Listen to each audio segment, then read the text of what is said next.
Hey, I got a story for you. The difference between left and right. One day, a florist goes into the barbershop for a haircut. After the cut, he asked about the bill, and the barber says, "Hey, I can't accept any money because I'm doing community service all week." The florist is very pleased with that, and the very next morning when the barber came to work, guess what? There was a thank you card and a dozen roses there for him. And later that same day, a policeman, he came in for a haircut, and he goes to pay his bill, and it's the same thing. The barber says, "I can't accept money. It's community service." And the cop, he's very happy, and guess what? The next day, there was a thank you card there also, and a dozen donuts. Who knew? Later that same day, busy day, that Republican, he then comes in for a haircut and he goes to pay his bill. "I can't accept it.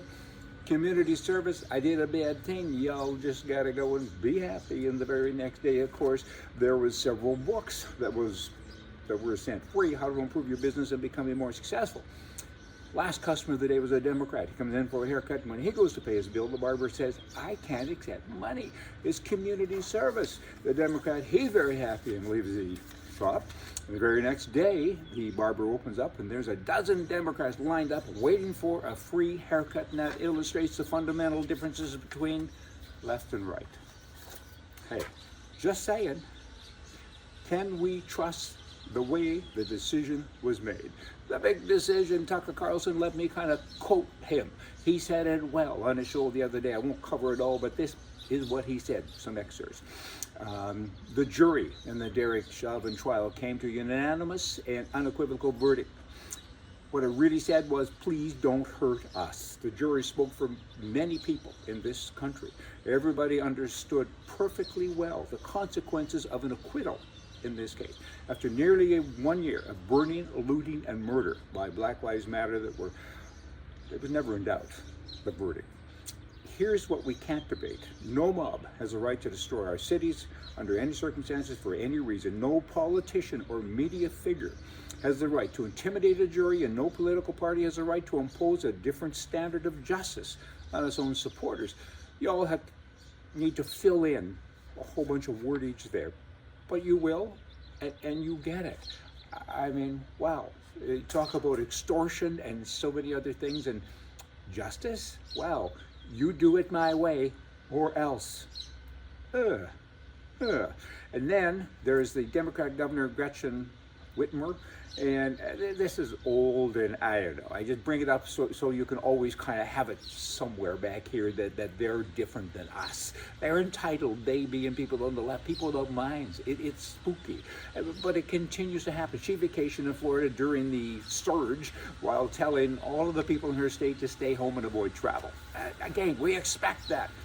That's the problem. So many politicians come into office relatively poor, or certainly normal, and they leave office rich, and people don't even question it anymore because it's expected, because it kind of goes with the job right bad. Now, in Ontario, Canada, this COVID business, I got to tell you, there's no end in sight. It's surging like crazy, and the hospitals now are praying that they don't reach their last resort stage in the third wave, and it would appear that they're almost there. And Ontario's top doctors now, doctor has issued a directive to cease all of non-emergency surgeries effective immediately. The province is in a super crisis, and it's like a free-fall. And vaccine supplies are low, and shipments are stopped to reduce. And then there's India, you swing over to that, and there's more than 300,000 infections a day. I kind of thought this thing had slowed down. It's been a year, and I got to tell you, there still are airplanes flying. I'm in the U.S. of A. Here, it seemed better. I mean, people now are starting to kind of go. I was in Vegas the other day, and I haven't seen a plane there for a year, and all of a sudden there's lots of them. So the vaccine seems to be working, I guess, or maybe people aren't getting tested anymore. I mean, I don't know.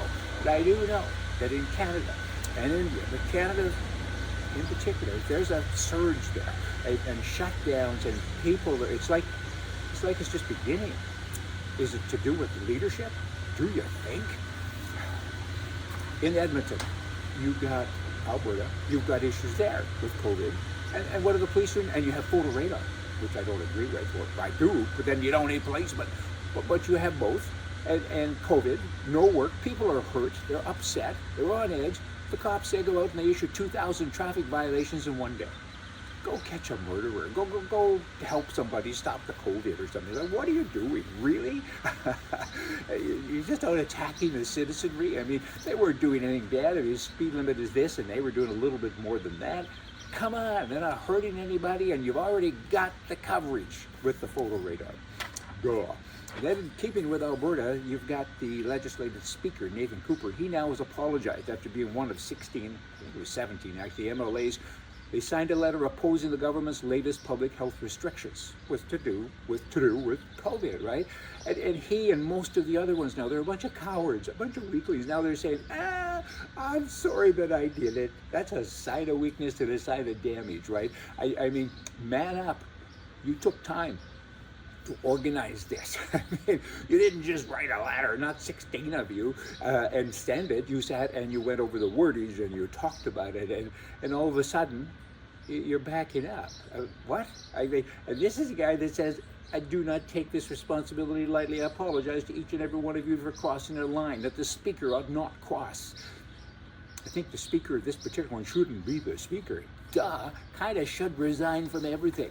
You know, Alberta, I talk to people all of the time about it, and I say, should Alberta separate? To a person, they say, yeah, but then they say, but it can't happen. No movement is strong enough to make it work. Actually, I do believe that there is a movement strong enough to make it work, and I think everyone will be surprised, because I think there's a movement that's going to run it like a business in the future, and that's a new party with an old name. It's called the Wild Rose Party. Check them out, it's kind of neat. The leader, he's the interim leader, his name is Paul Hinman. He's running to be the official leader, and he has a leadership campaign underway now. And if you all live in Alberta, you have to live there to donate money. Go to his website, paulhinman.com. You know, he's not another politician. He's got some new ideas, great ideas. It's not the normal, let's talk abortion, let's talk healthcare. He's got some stuff that is, some people will say it's out of the box. No kidding, but it's good stuff. And you have to sometimes listen to it a couple of times to get it. But you will get it. You will get it because it's neat. You know what? I got more. I'll save it for another day. So you all come back another day. See ya.